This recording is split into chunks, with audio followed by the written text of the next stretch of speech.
Auditeurs, auditrices qui nous écoutent à travers le monde, pour votre sport, votre étude maintenant arrive chez vous. Si vous avez déjà abonné à ma chaîne YouTube, partagez, faites des commentaires, like. Si vous n'avez pas encore abonné, je vous encourage maintenant à vous abonner à ma chaîne YouTube pour pouvoir recevoir une nouvelle vidéo, une nouvelle étude chaque semaine. Nous postons généralement 2 vidéos par semaine. Le mercredi à partir de 18h, Brésil, et le dimanche à partir de 18h. Si vous avez déjà abonné, partagez, faites des commentaires, like. Vous qui avez abonné à ma chaîne YouTube, vous qui m'avez aidé à partager la parole de Dieu, je pense que Dieu va continuer à vous bénir pour ce grand travail. Donc c'est pour cela, je vous demande maintenant de vous abonner à ma chaîne YouTube si vous n'avez pas encore abonné. J'espère que Dieu va continuer à vous bénir. Je vous dis merci, vous qui m'avez aidé à faire le travail. Dieu, n'est-ce pas, va vous bénir. Donc aujourd'hui, nous allons continuer avec nos séries d'études, n'est-ce pas, sur Dieu, n'est-ce pas, guérit-il de nos jours? Ça, c'est notre thème. Dieu guérit-il de nos jours? Donc nous allons voir aujourd'hui, n'est-ce pas, un autre point, qui est qu'est-ce qu'est la guérison divine? Qu'est-ce que la guérison divine? Qu'est-ce que la guérison divine? Ces dernières années, beaucoup d'articles de presse ont décrit comment certains médecins et hôpitaux ont essayé de mieux coopérer avec des ministres du culte et des partenaires de prière afin d'améliorer le processus de la guérison. Il est probable que cela ait fourni une certaine aide. Que cela ait fourni une certaine aide. Mais malheureusement, l'accent a été mis sur les résultats psychosomatiques dont ont bénéficié des gens ayant une attitude positive,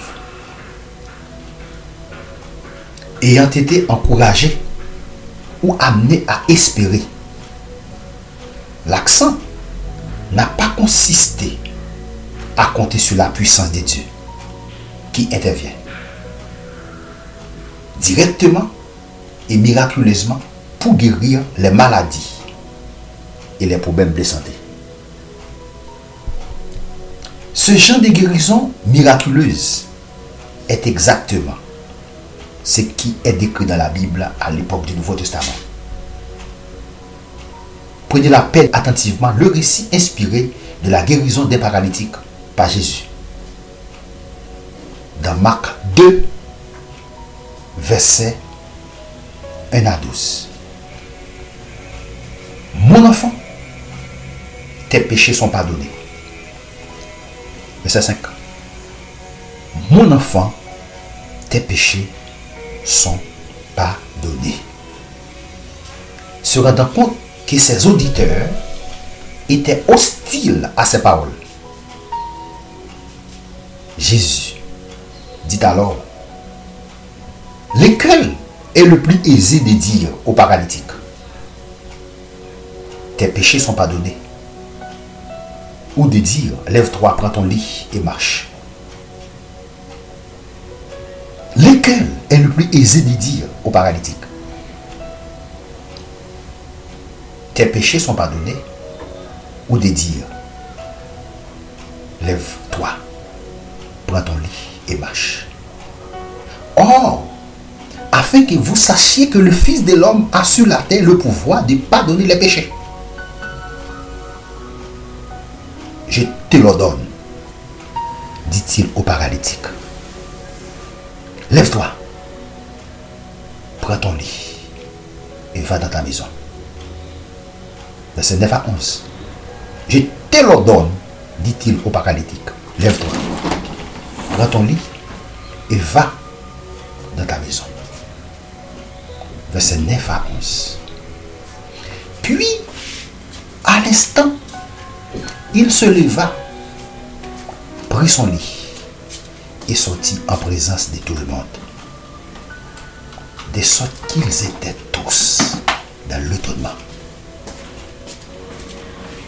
glorifiaient Dieu, disant, nous n'avons jamais rien vu de pareil. Verset 12.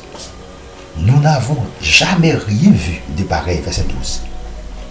Dans ce cas, nous constatons qu'il n'y a pas eu une sorte de rétablissement graduel opéré à l'aide des médecins, à l'aide des médicaments et des transfusions sanguines. Au contraire, Dieu intervint et supprima l'amende des erreurs physiques, des péchés et des imprudences qui sont à l'origine des maladies et des problèmes de santé.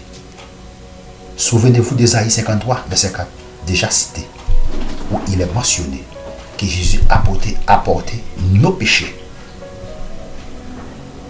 Jésus a porté nos péchés. Avant que Jésus fût crucifié, Pilate lui fit infliger l'horrible romaine, habituellement réservé aux condamnés à mort. Ce châtiment brutal était pratiqué avec un fouet constitué de lanières en cuir, auquel étaient attachés des fragments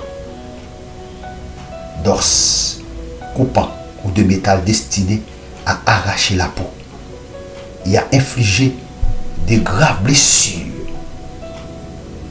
qui provoquaient des douleurs atroces. Beaucoup de condamnés ne résistaient pas à ce supplice et en mouraient. C'est pourquoi Isaïe a dit, c'est pas ces maîtrissures que nous sommes guéris. Verset 5. Isaïe 53, verset 5. C'est pas ces maîtrissures que nous sommes guéris. La plupart des prétendus chrétiens observent ce qu'ils nomment le charisme ou le souper du Seigneur. Cet office est en fait une contrefaçon corrompue de la fête biblique de la Pâque. En parlant de l'importance de la foi et de l'humilité dont nous devons faire preuve en prenant les symboles du pain et du vin au cours de la Pâque, l'apôtre Paul déclara que chacun donc s'éprouve soi-même et qu'ainsi il mange du pain et boive de la coupe. Car c'est lui qui mange et boit sans discerner le corps du Seigneur, mange et boit un jugement contre lui-même.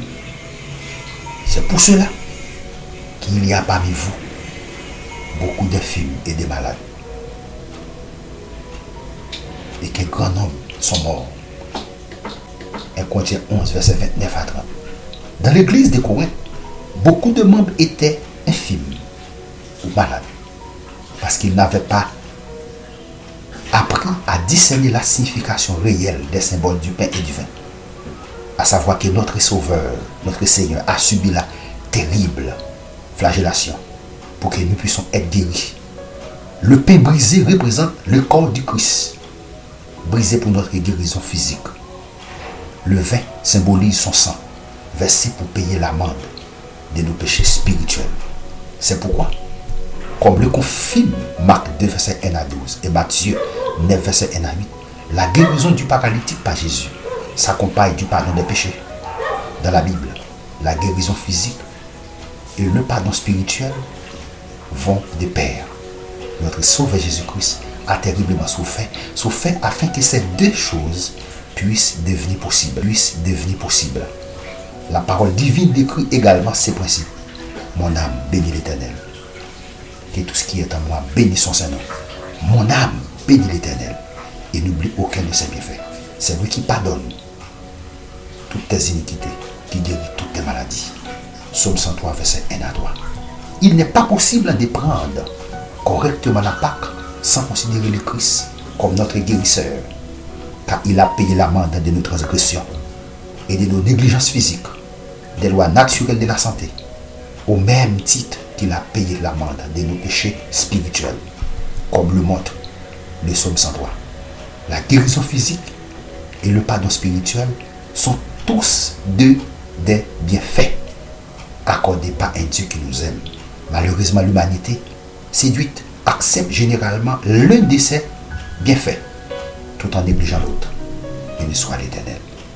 Je vous dis que vous avez aimé cette vidéo. Cliquez sur j'aime pour soutenir la chaîne. A très bientôt pour une prochaine vidéo.